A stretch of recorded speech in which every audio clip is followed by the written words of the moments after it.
देश के प्रधानमंत्री नरेंद्र मोदी ईद और बकरीद पर बाकी नेताओं की तरह सिर पर मुसलमानों की टोपी नहीं पहनते। रमजान के महीने में देश के तमाम नेताओं की तरह इफ्तारी नहीं करते और ना ही इफ्तारी कराते हैं। लेकिन हाँ, जब से पीएम सत्ता में आए हैं, उन्होंने मुस्लिम बहन बेटियों को 3 तलाक के दंश से आजादी दिलाई है। उन्होंने मुसलमानों को एक हाथ में कुरान और दूसरे हाथ में कंप्यूटर थामने की सलाह दी। उन्होंने अल्पसंख्यकों के साथ होने वाले छल में भी छेद करने की बात कही। लेकिन इसके बावजूद पीएम मोदी पर मुसलमान विरोधी होने के आरोप लगते रहे हैं। ऐसे में इन मोदी विरोधियों को अब काशी के संत भगवाधारी स्वामी जितेंद्रानंद सरस्वती ने मुंह तोड़ जवाब दिया है।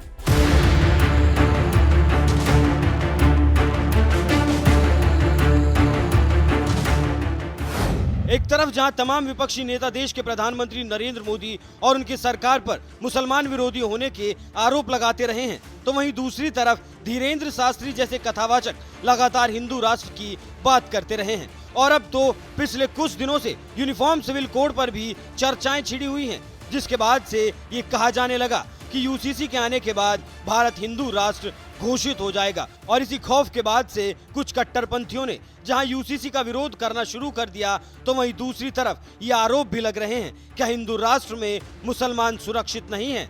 ऐसे तमाम सवालों के बीच अब काशी में रहने वाले अखिल भारतीय संत समिति के महामंत्री स्वामी जितेंद्रानंद सरस्वती ने मुंह तोड़ जवाब दिया है। उन्होंने तो पाकिस्तान से आई सीमा हैदर का जिक्र छेड़ते हुए मोदी विरोधियों को करारा जवाब दिया और कहा, पाकिस्तान से आई सीमा हैदर भी एक मुस्लिम है, लेकिन वो बेखौफ होकर भारत में रह रही है। तो वहीं दूसरी तरफ आमिर खान, नसीरुद्दीन शाह जैसे लोगों की पत्नी को भारत में डर लग रहा है।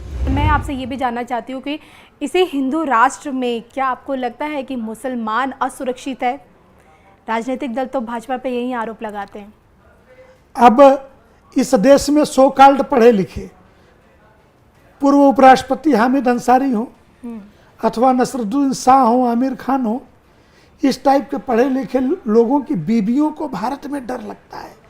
लेकिन पाकिस्तान की एक मुस्लिम लड़की 4 बच्चों के साथ भारत में अति दलित परिवार के एक लड़के को, उस परिस्थिति में जब पबजी बैन है, पबजी कैसे खेला ये भी एक रहस्य का विषय है। हिंदुस्तान में 2020 से पबजी बैन है जी। और पबजी के माध्यम से जुड़ने की बात कह के वो हिंदुस्तान की सीमा में बगैर डर के बेखौफ होकर के दिल्ली के मीडिया घरानों में इंटरव्यू दे रही है। अब आप कल्पना कीजिए डर किसको लगता है। मैं पूछूं कि हिंदू त्योहारों पर ही पत्थर क्यों बरसाए जाते हैं? कभी किसी मुस्लिम त्योहार पे, किसी ताजिया पे कभी आग लगाते हुए इस देश में कोई खबर आई क्या? तो ये डर लगता है, डर का माहौल है, भय का माहौल है। इस तरीके की फर्जी बातें ये मीडिया में चलती हैं नैरेटिव सेट करने के लिए जी। लेकिन जिनको भय लगता है वो बगल में अफगानिस्तान में क्यों नहीं चले जाते हैं? भय अपने आप दूर हो जाएगा इनकी। पाकिस्तान में चले जाएं, 350 रुपये किलो का आटा खरीदने, इनका भय अपने आप समाप्त हो जाएगा। तो ये भय इसलिए लगता है कि पिछले 2000 ये मैं कहूँ 2.5 वर्षों से जिन लोगों को कोरोना की आड़ में इस देश के 80 करोड़ आबादी को मुफ्त की रोटी तोड़ने को मिल रही है, उन्हें भय तो जरूर लगेगा राजनीतिक दृष्टि से। क्योंकि सत्ता के मसीहा, सत्ता के दलाल अगर सत्ता में नहीं है, उनके द्वारा पालित मीडिया नहीं है, तो ऐसे लोगों को डर जरूर दिखेगा।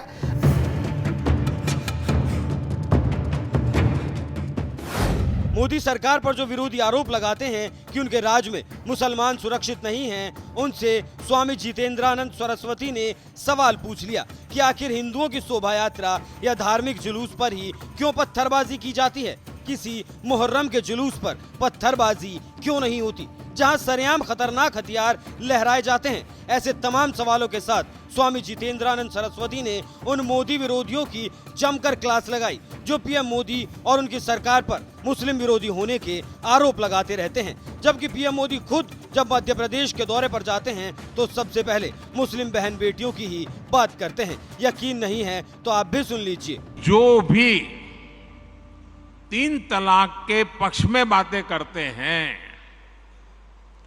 3 तलाक की वकालत करते हैं, ये वोट बैंक भूखे लोग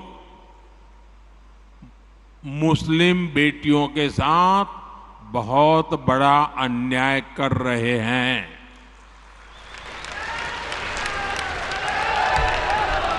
अच्छा, कुछ लोगों को लगता है कि भाई ये 3 तलाक से तो सिर्फ महिलाओं की बात हो रही है। 3 तलाक से जो नुकसान होता है ना, वो सिर्फ बेटियों को होता है ऐसा नहीं है, उसका दायरा उससे भी बड़ा है। आप सोचिए,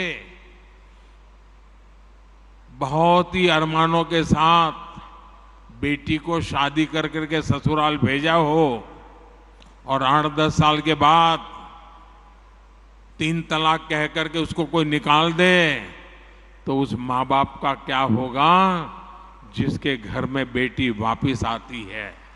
उस भाई का क्या होगा? वो भाई, पिता, सब उस बेटी की चिंता में इतने दुखी हो जाते हैं। इसलिए 3 तलाक से सिर्फ बेटियों को ही अन्याय होता है इतना नहीं, पूरे परिवार तबाह हो जाते हैं। माता, पिता, भाई सब दुखी हो जाते हैं।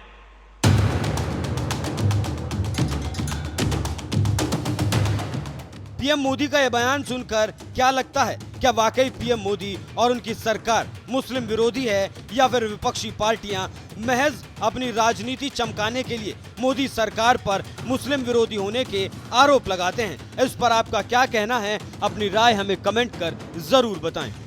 पूरी खुशहाली, समग्र विकास तभी संभव है जब आप यह देखें कि मुस्लिम युवाओं के एक हाथ में कुरान शरीफ है तो दूसरे हाथ में कंप्यूटर है।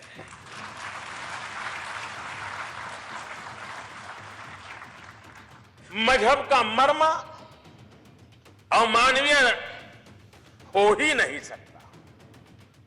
हर पंथ, हर संप्रदाय, हर परंपरा मानवीय मूल्यों को बढ़ावा देने के लिए ही है।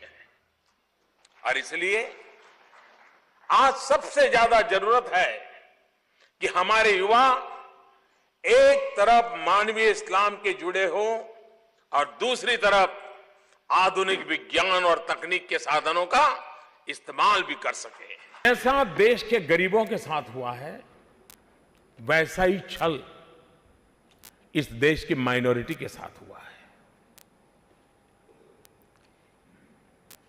दुर्भाग्य से देश की माइनॉरिटी को उस छल में, उस छलावे में ऐसा भ्रमित रखा गया है, उसको भयभीत रखा गया है।